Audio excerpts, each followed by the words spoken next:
Hey there, it's Jerry, and welcome back to my channel.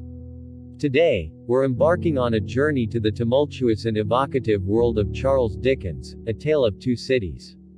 This timeless classic takes us to the heart of the French Revolution and the contrasting landscapes of London and Paris. But before we dive into this Dickensian masterpiece, make sure to hit that subscribe button and ring the notification bell so you can join me on more literary adventures. And if you enjoy this video, don't forget to give it a thumbs up and share it with your fellow bookworms. Now, let's unravel the intricacies of A Tale of Two Cities together. The novel opens with one of the most iconic lines in literature. It was the best of times, it was the worst of times. This paradox sets the stage for a tale of contrasts, dualities, and the inexorable march of history. A Tale of Two Cities is set in both London and Paris during the late 18th century, a period marked by political upheaval, social injustice, and the looming specter of revolution. Our central characters are introduced in London: Charles Darnay and Sidney Carton. Charles Darnay, a young Englishman, is accused of being a spy and an enemy of the state. He stands trial in an English court, facing grave charges of espionage. However, it becomes apparent that Darnay is not what he seems. He is, in fact, a French aristocrat who has renounced his family's title and wealth due to his abhorrence of the cruelty and injustice of the French nobility. Darnay is acquitted thanks in part to the testimony of a witness, Drive. Alexander Manette, a former prisoner of the Bastille who has been recently released after 18 years of unjust imprisonment. Manette's traumatic past is central to the novel's plot, and his quest for justice and redemption is a driving force in the narrative. The other key character introduced in London is Sidney Carton, a dissolute and disillusioned English lawyer who bears a striking physical resemblance to Darnay. Despite his brilliance, Carton has squandered his talents and succumbed to a life of self-loathing and despair.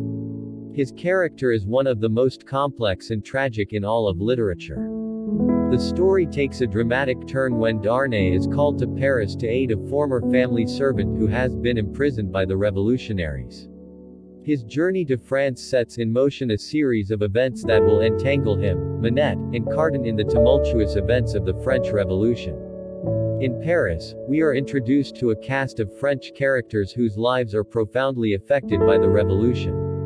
Among them is the vengeful and ruthless Madame Thérèse Defarge, who is determined to see the aristocracy pay for their crimes.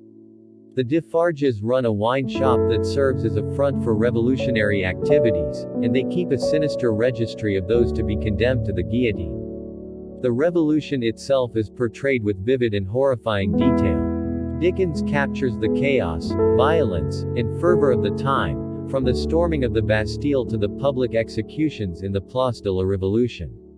The mob mentality and the dehumanizing effects of the revolution are depicted with unflinching realism. As Darnay becomes entangled in the web of revolution, his very identity and the choices he has made come back to haunt him. He is arrested by the revolutionaries on charges of being an enemy of the people, and his fate appears sealed. Dr. Manette's past as a former Bastille prisoner comes to light, further complicating matters. The novel's dramatic climax occurs in the shadow of the guillotine, where Darnay faces a trial that will determine his fate. It is here that Sidney Carton, whose life has been marked by self-destruction and despair, experiences a profound transformation. In a moment of selflessness and courage, Carton takes Darnay's place, ensuring his escape while he faces the guillotine in Darnay's stead.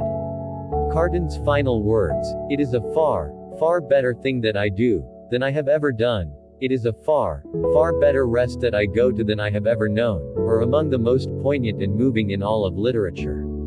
The novel concludes with a sense of closure and redemption, as Darnay, his wife Lucy Manette, and their child find solace and happiness in a changed world. Sidney Carton's self-sacrifice is not in vain, as his act of heroism and redemption ultimately lead to a better life for those he leaves behind. A Tale of Two Cities is a novel of contrasts, not only between London and Paris but also between light and darkness, good and evil, and sacrifice and selfishness. It explores the themes of resurrection, the cyclical nature of history, and the power of the human spirit to transcend adversity. Dickens' rich and vivid characters, from the virtuous and loving Lucy Manette to the menacing and vengeful Madame Defarge, come to life on the page. His prose is both eloquent and deeply human, and his social commentary on the injustices of both the French aristocracy and the British legal system remains relevant to this day. As we reflect on the complex and multifaceted narrative of A Tale of Two Cities, I encourage you to share your thoughts and interpretations in the comments below. What aspects of this novel resonated with you the most? And if you found this summary and analysis enlightening, don't forget to hit that subscribe button to stay connected with more literary explorations. Thank you for joining me on this journey through the contrasting worlds of Charles Dickens, and until next time, happy reading. And there you have it, my fellow book enthusiasts, the compelling tale of A Tale of Two Cities, by Charles Dickens. If you found this summary engaging and want to continue our literary explorations together, please show your support by giving this video a thumbs up, sharing it with your friends, and hitting that subscribe button so you never miss out on our journeys through classic literature. Your love for books fuels my passion for storytelling, and I can't wait to delve into more timeless stories with you. Until next time, happy reading. Thanks for watching.